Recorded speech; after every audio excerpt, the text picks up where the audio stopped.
Türkmenistanyň hassahanalarynda ýokunç ketelden gorag çäreleri güýçlendirilýär.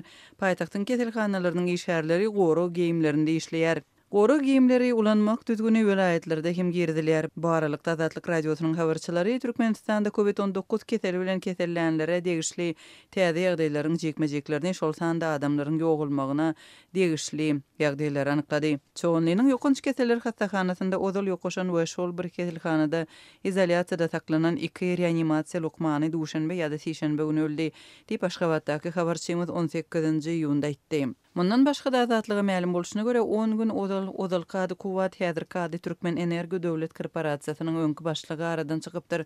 Azatlyň habarçysynyň söýlerine göre bu öňkü resmi 90-njy ýyllaryň 2-nji ýarymynda agdalan gurama ýol başçylyk edipdir. Häzir onuň öýü möhürlenipdir we maşgalaty karantina ekdilipdir.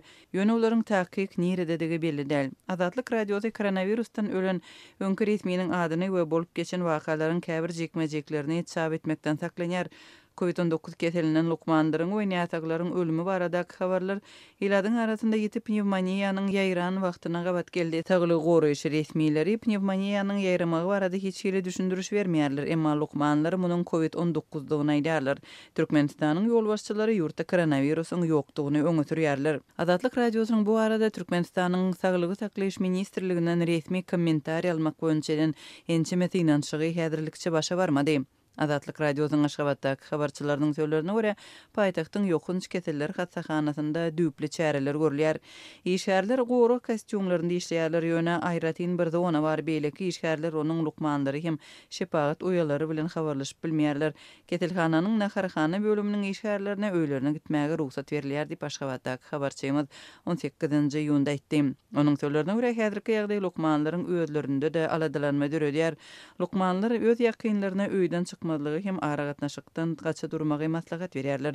Emma käbir ýagdaýlarda hatda lukmanlaryň özleri de öz garyndaşlarynyň medisina kömegini sorap, ketelhanalara ýüzlenmekden saklanmagyny makul bilýärler. Azatlyň habarçysy tiz kömek lukmanlary öz garyndaşlaryna tiz kömegi çağıranda gyzganyň bardygyny habar bermekden saklanmagy maslahat berýärler diýdi.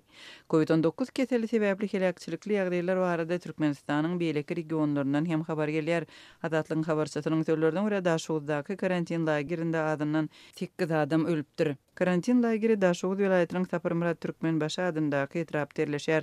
Bu ýerde 8 adam öldü. Şertler gaty yaramaz diýip Azatlyň habarçysy 18-nji iýunda aýtdy. Mary welaýatynyň hassahanalarynda da çäklendirmeler girdildi we dezinfeksiýa çäreleri güýçlendirildi.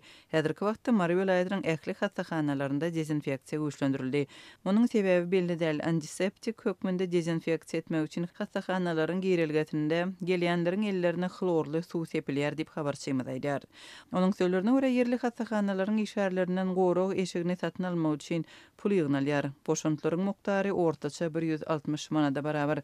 Mundan başga da ilata yerli suw howdanlarda yüzmek qadağan edilýär. Bu barada saglyk öýleriniň işgärleri öýme öý aýlanyp ilata düşündürüş berýärler. Olar bu ýagdaý ýokunç keteliň ýaýramagy bilen düşündirýärler diňe gaýnadylan suwy içmege maslahat berýärler, emma koronavirus agdamaýarlar. Mundan da şäher Mary welaýatynyň döwlet edaralarynyň işgärlerine lukmançylyk barlygyndan geçmek tapşyryldy.